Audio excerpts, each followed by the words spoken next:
আজকে ছাত্র বৈষম্য, আজকে আমাদের সমর্থন নিয়ে যেই সরকারকে বিতাড়িত করেছে, যে শেখ হাসিনাকে বাংলাদেশ থেকে বিতাড়িত করতে পেরেছে, সেই বৈষম্য বিরোধী ছাত্র আন্দোলন আপনাদেরকে বলেছে কেন শেখ হাসিনার ভাষণ বিআরটিসির মতো বিটিআরসির মতো প্রতিষ্ঠান থাকতে সেই ভাষণ বন্ধ করা হলো না।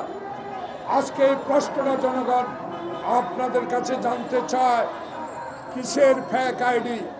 যেই ফেক আইডির মধ্য দিয়ে ভারত থেকে বসে শেখ হাসিনা বাংলাদেশে উস্কানি দিয়ে বাংলাদেশের মানুষকে অশান্তি করবে আর তত্ত্বাবধায়ক সরকারকে অশান্তিতে রাখবার চেষ্টা করবে।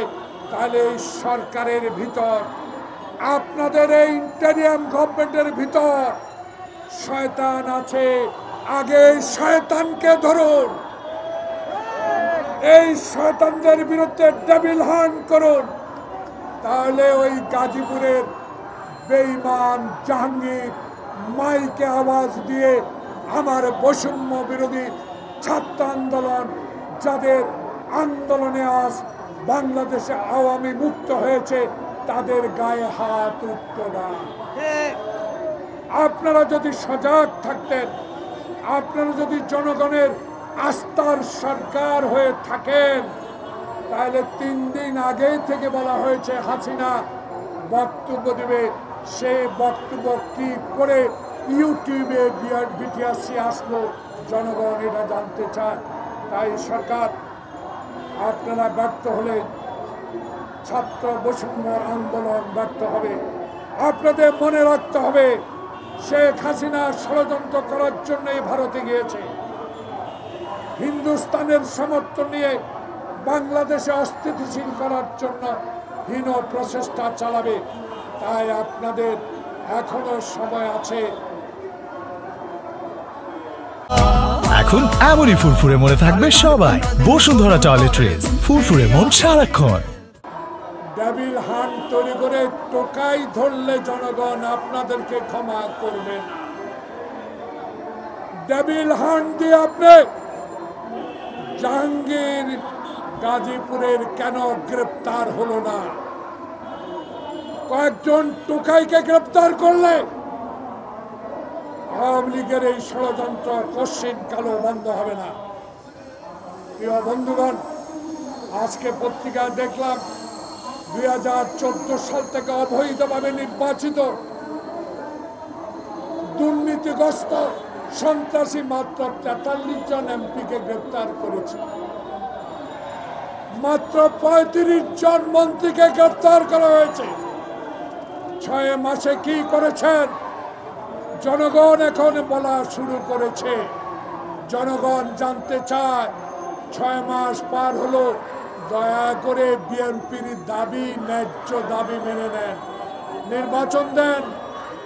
যতই বিলম্বিত হবে শেখ হাসিনার ষড়যন্ত্র আবারও শুরু হবে, আবারও সচিবালয়ে তারা আগুন দিবে, আবারও অস্থিতিশীল করে তুলবে।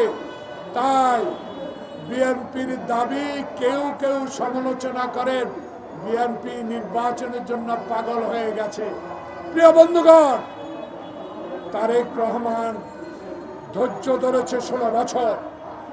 তারেক রহমানের ধৈর্যের ফল 5 তারিখে ক্ষমতা ছেড়ে দেওয়ার পরেও তারেকের নির্দেশে বিএনপির কর্মী নেতারা আওয়ামী লীগের একটি কর্মীর গায়ে হাত উঠায় নেয়।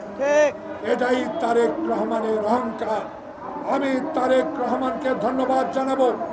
ধৈর্য আপনি ধরেছেন, এখন সেই ধৈর্যের ভার যদি আওয়ামী লীগের ষড়যন্ত্র সচিবালয়ের প্রেতাত্মারা আবার ষড়যন্ত্র করে ব্যাঘাত সৃষ্টি করে, আমরা আন্দোলনের কর্মসূচি আগামীকাল থেকে শুরু করব।